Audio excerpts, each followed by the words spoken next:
Бүгүн Ош облусунун Кара Суу районунун Шаркы айыл өкмөтүндө улуттар ортосундагы ынтымакты бекемдөөгө арналган Менин өлкөм Кыргызстан аталыштагы жыйын болуп өттү. Ага аталган айыл өкмөтүнүн тургундары, аксакал кеңеши, Ички иштер министрлигинин 10-бөлүгүнүн түштүктөгү кызматкерлери, дин өкүлдөрү жана жергиликтүү бийликтер катышты. Алгач өкмөт башчысы тарабынан айылдагы достукту бекемдөөгө арналган иш-чаралар тууралуу сөз кылып өттү.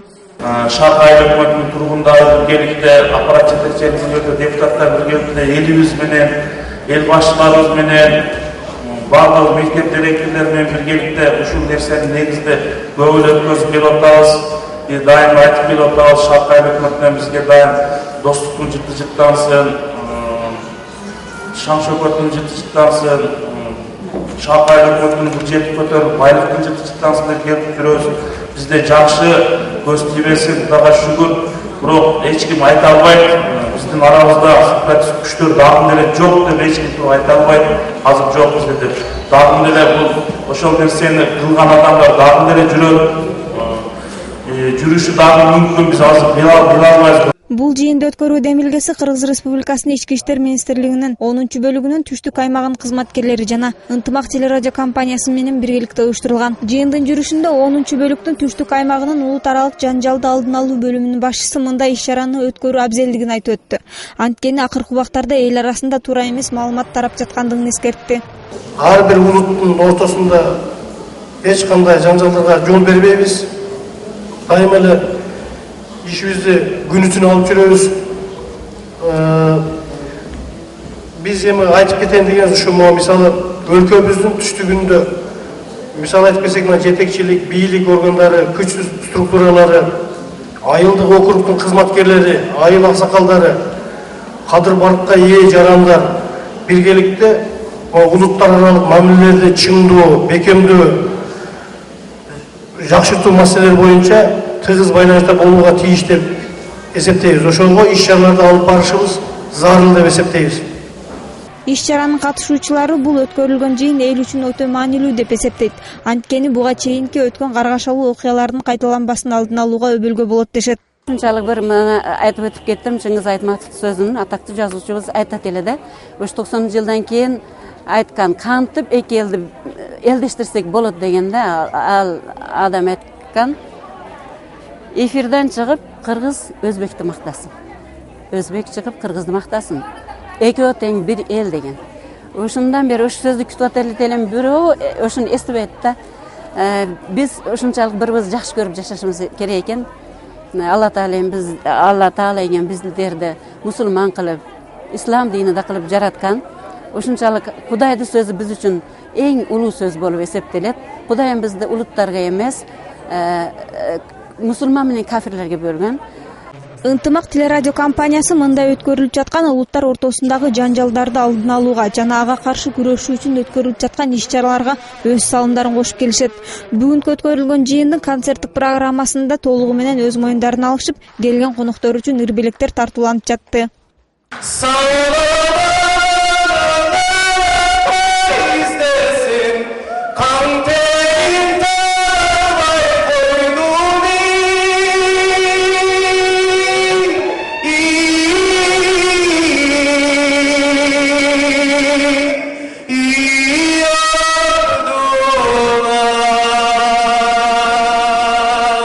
Коомдук телерадио компаниясынын программалык директору Сабыр Абдымомуновдун айтымында этникалык мамилелер үчүн жасалып жаткан иш-чараларга колдоо көрсөтүү бүтүндөй коомчулуктун милдети экендигин баса белгиледи. Аны менен биргеликте Ынтымак телерадио компаниясы дагы ушул самалыкты дайыма колдоп келет. Рахмат сиздерге жана айыл өкмөт акимчиликтин кызматкерлери, сизге да чоң рахмат. Бул Кыргыз Республикасынын өкмөтүнө караштуу Ынтымак коомдук телерадио компаниясы. Албетте, бир жылдыгы жакында белгилейт, ушул айда 29-да бардыгыбыз биргеликте ушул маселелерди айтып жүрсөңүздөр. Бизге жакшылык, жаңылыктар менен бөлүшүп турсаңыздар, түздөн-түз биз бардыгына ачыкпыз. Жана албетте, Калек мырза айтып кеткендей, сырттан келген жардам жакшы элечи, бирок бардык арыз муңубузду жана ошондой эле жакшылыгыбызды ушул жергиликтүү кызматтар менен, жергиликтүү ушул бийлик менен бөлүшүп турсак жакшы болот эле. Жыйындын жүрүшүндө жергиликтүү бийлик өкүлдөрү жана аксакалдар соту, дин кызматкерлери тарабынан элдин биримдигин чыңдоо үчүн чакыруулар айтылды. Мындан сырткары улуу муундардын да бул маселе үчүн айтылган накыл кептери мисалга келтирилди. Зыйнап Турдубекова, Надырбек Боронбаев, Ынтымак.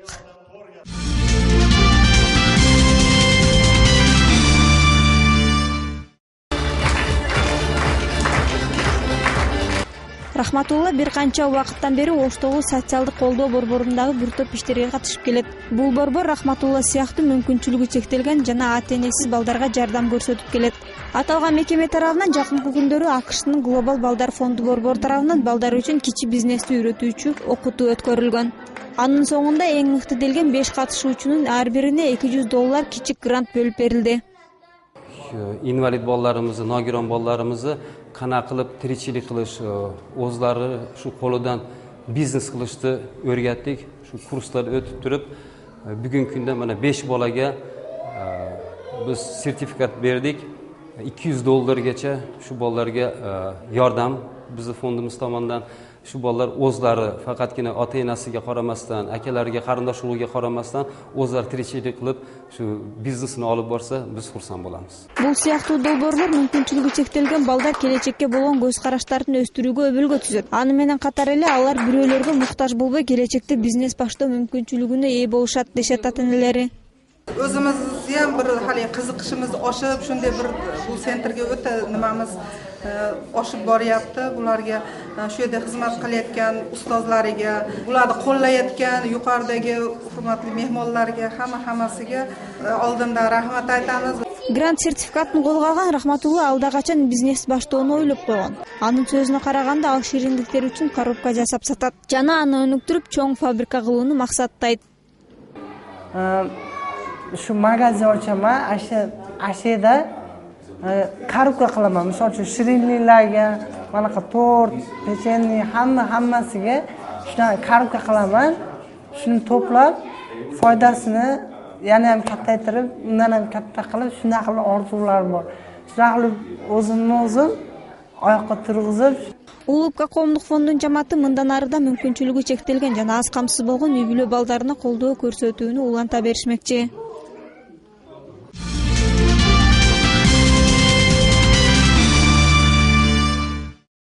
Ош шаарындагы кичи жана ири соода түйүндөрүндө айрым товарлар мөөнөтү өткөндүгүнө карабай кардарларга сатылууда. Бул тууралуу бүгүн монополияга каршы күрөшүү жана шаардык мэриясы санитардык көзөмөлдөө бөлүмүнүн кызматкерлери тарабынан өткөрүлгөн мониторингде аныкталды. 20 август 2013 жылы чыгарылып атат. 20 август 2012 жылга чейин иштетилиш керек эле. Бүгүнкү күндө как раз 1 жыл өтүп кетти. Монитордун жүрүшүндө күнүмдүк керектелүүчү азыктардын сапаттуу көрсөткүчтөрү пайдаланууга мүмкүн жана мүмкүн эместиги далилденди. Бүгүнкү иш-чаранын максаты биздин Ош шаарындагы кичи маркетинг, чоң маркетингдеги соода түйүндөгү эл керектелүүчү күнүмдүк товарлардын да айтканда качествосын карап, кээ бир товарлардын срогу өтүп кетет. Срок өтүп кетсе да соодада туруп калат. Андан шаардын тургундары ооруп калат. Мына ошондон биз алгачкы эле ошо Ош шаардык бөлүмүнүн ишин ушул эң негизги ушул күнүмдүк элге керектелүүчү товарлардын сапатына көңүл буралды. Мына ошондон баштап бүгүн ошондон мониторинг жүргүзүп аткан мезгилибиз. Соода түйүндөрүн текшерүү убагында жараксыз болгон азык-түлүк сатып жаткандарга акттар түзүлүп, айыппулдар салынды. Болсок 6 августта мөөнөтү бүткөн. Витринада турат. Азыр эми буларга биз акт түзөбүз дагы. Анан витринадан алдырабыз. Мына ошондой эле мына пивону ала турган болсок, мына Сокол Светлый дейт. 1 жыл болуп кетти мөөнөтү бүткөнүнө.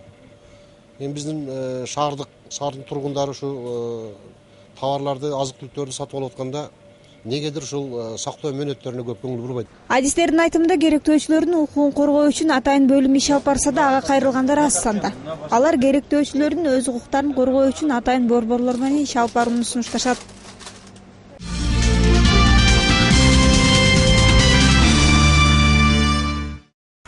Кыргыз азиздер жана дөлөлөр коомунун түштүк өндүрүш үйрөтүү дыйкан ишканасы бүгүнкү күндө 33 кызматкерди жумуш менен камсыз кылып келет. Алардын 27си мүмкүнчүлүгү чектелген майыптар. 20 жылдан бери иштеп келе жаткан бул ишканада эмгектенген эң мыкты кызматкерлердин жетөөсүн үй менен камсыз кылышкан.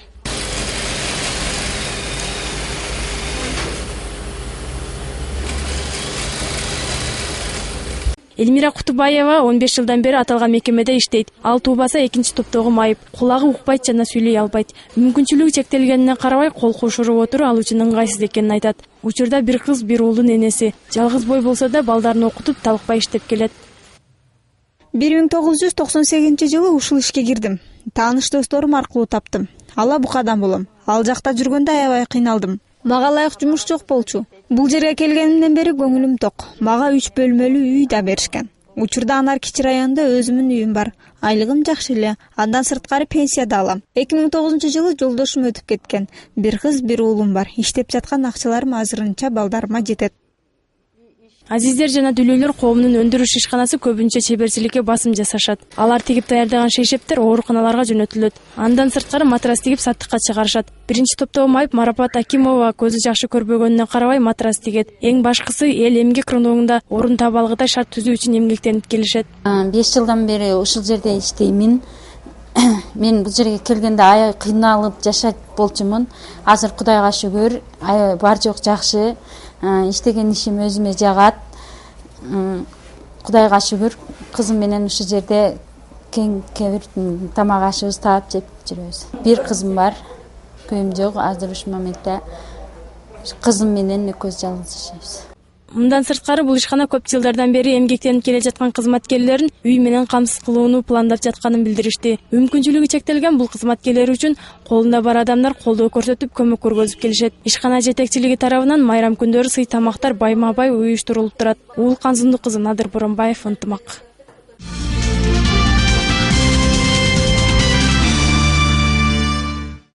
Ош шаарындагы Бабур академик театрынын эмгек жамааты учурда жаңы спектаклга кирише баштады. Эки байга бир маалай аттуу бул спектаклды Италия драматургу Карло Галдони жазган. Ага латвиялык адистер режиссерлук кылышууда.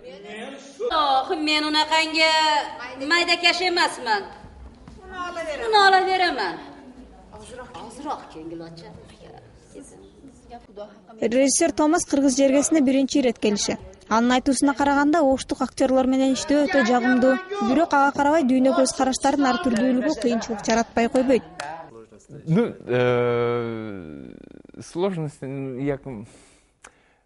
Бул чыгарма өтө чоң чыгармалардын бири.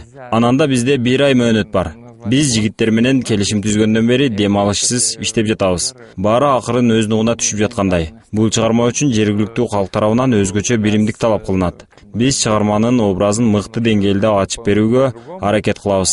Албетте бир аз кыйынчылыктар болууда.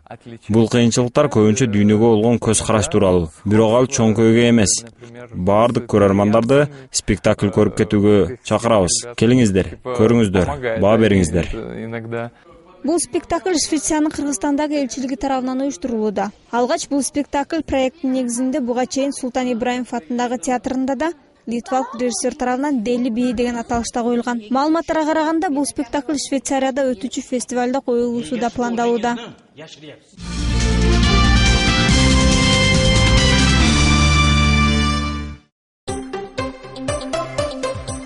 Республиканын улуттук банкынын маалыматы боюнча бүгүн Америка доллары 48 сом 96 тыйынды түздү, евро 65 сом 16 тыйын, Россия рубли 1 сом 48 тыйын, өзбек суму 2 тыйын, тажик суму ise 10 сом 27 тыйынга барабар болду.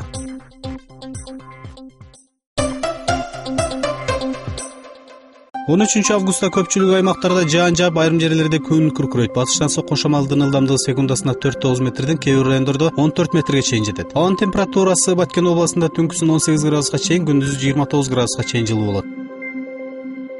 Ош облусунда түнкүсүн 18 градуска чейин, ал эми күндүзү 30 градуска чейин жылуу.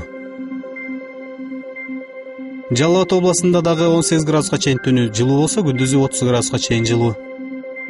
Нарында түнкүсүн 14 градуска чейин, ал эми күндүзү 25 градуска чейин ысыйт. Талас облусунда түнкүсүн 14 градуска чейин, күндүзү 28 градуска чейин жылуу. Ысык көл областында түнкүсүн 14 градуска чейин, күндүзү 22 градуска чейин жылуу. Чүй облусунда 18 градуска чейин түнкүсүн жылуу болсо, күндүзү 29 градуска чейин жылуу. Бишкекте 13 августта жаан жайт, батыштан соккон шамалдын ылдамдыгы секундасына 4-9 метрден 14 метрге чейин жетет. Абанын температурасы түнкүсүн 18 градуска чейин, күндүзү 27 градуска чейин жылуу. Ал эми Ош шаарында 13 августта жаан жаап күн күркүрөйт, батыштан сокко шамалдын ылдамдыгы секундасына 4-9 метрден 14 метрге чейин жетет. Абанын температурасы түнкүсүн 18 градуска чейин, ал эми күндүзү 30 градуска чейин жылуу.